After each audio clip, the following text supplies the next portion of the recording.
Hi, my name is Jaslyn, and today I have my group members with me, Jaslyn, Sheena the Cap, and Christine Ramirez. And today our group project is going to be on the community of Antioch. So, the introduction again of who we are, the class we're taking, and the community we chose or was given. So for our group project, we decided to focus on the Antioch High School students, particularly at Antioch High. And we chose this group because after careful analysis and research, there was a lot of health disparities and other statistical data we found that contributed to teen pregnancy, unsafe sex practices, and even injuries such as like car accidents and other academic disadvantages such as low test scores. And what we found interesting is that this group, they do have psychosocial problems that are affecting their future career goals, basically. But before we start, we're going to talk about some historical facts about Antioch. So Antioch is located on the banks of the San Joaquin River in Northern California. And interestingly enough, this river actually irrigates the water and provides filtered water for residents of San Joaquin. And it is 366 miles long, and it extends from the Sierra Nevada to Sassoon Bay. So next I have Sheena, and she's going to talk more about the windshield survey and the statistics that were introduced.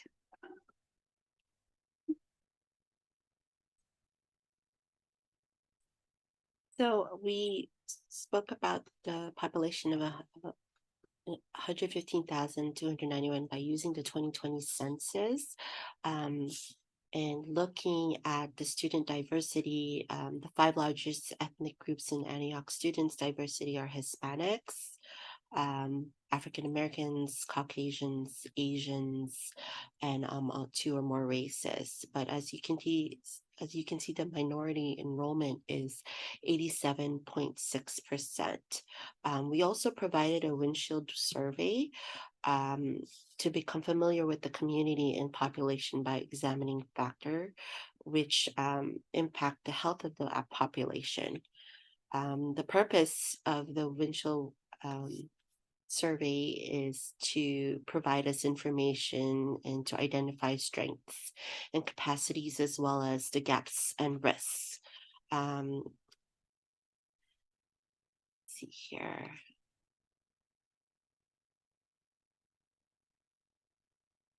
This is used tool to provide a characteristics of community that impact health needs such as housing, pollution, parks and recreation centers, transportation, and social services agencies, industries, grocery stores, schools, and religious institutions.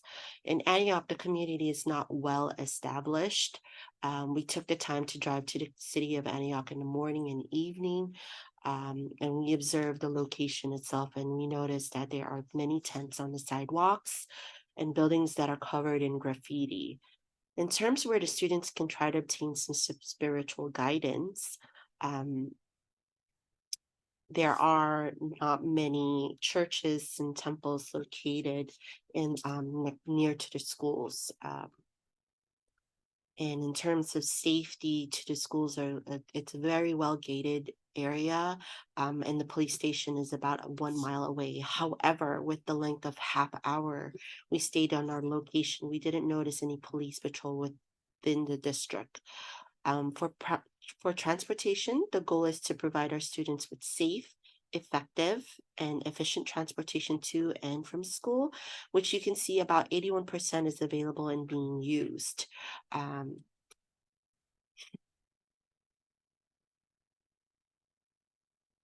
Next slide, we are covering vulnerable populations in the youth and younger adults using the Healthy Place Index purpose. This is to identify opportunity to improve neighborhood health and help guide programs. And the strongest impact on life expectancy, as you can see, healthcare access is about 15.8%, relates to teenagers having inadequate health education, including STDs and STI testing for safe sex practices, staying up to date to their overall being and preventative care. If we provide teenagers proper education of their health and awareness and education for all youth, that includes less use of condoms, leading to higher risks of STIs, including HIV. You can also promote less use of contraception, leading to higher risk of unplanned pregnancy. It will be promote a less understanding, increased stigma and shame around the spectrum of gender and sexual identity.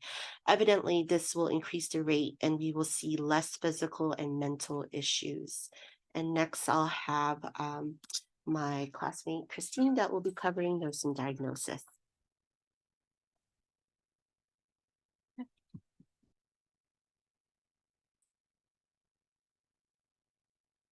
Okay. Although there are many diagnoses that we could choose from, we chose the top 3 that were deemed important to this presentation and the population we wanted to target. So for the first standard diagnosis, we have disturbed personal identity related to feelings of despair as demonstrated in dysfunctional family process. We chose this just because in Erikson's development, this population correlates with identity versus role confusion. This is a sensitive time for these individuals as they are longing for love and knowing who they are. The second one is ineffective coping related to ingestion or inhalation of toxic chemicals, as demonstrated in the use of marijuana and alcohol.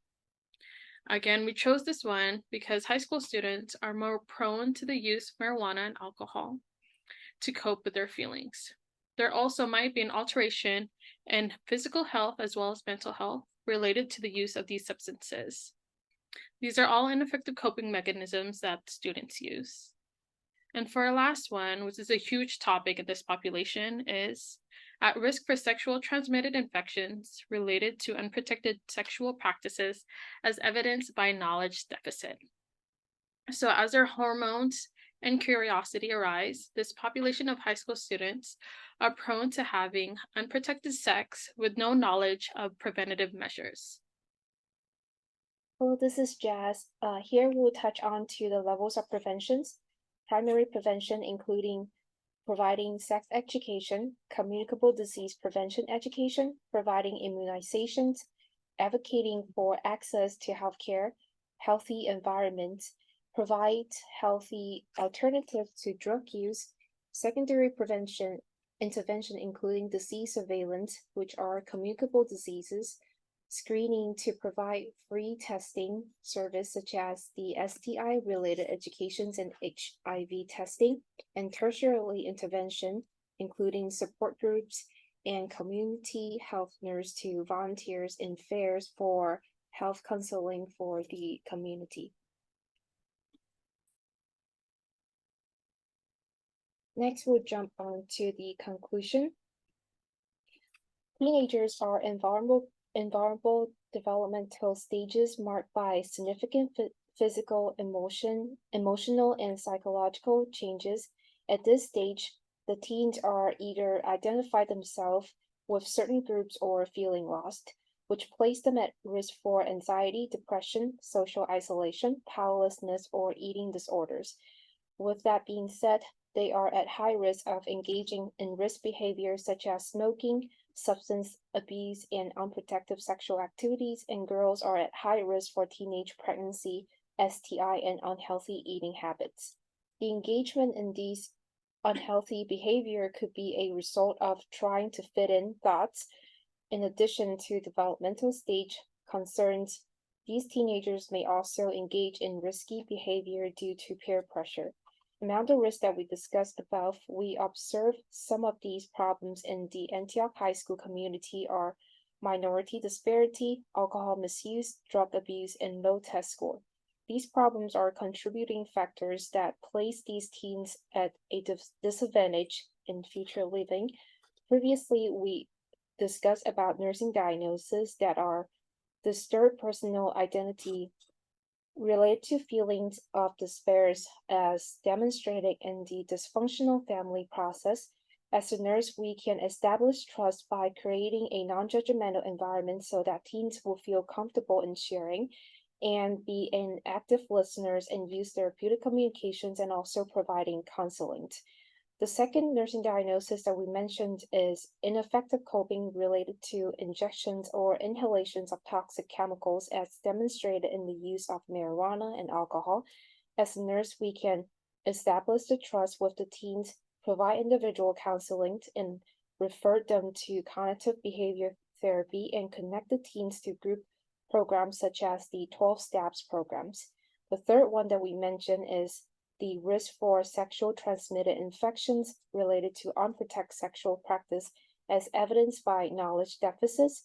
As a nurse, we can assess the need and knowledge of the groups, provide education to the group to empower them in making wise decisions, and providing regular STI testing to the vulnerable groups. And that concludes our presentation. Thank you. Yeah. Yay!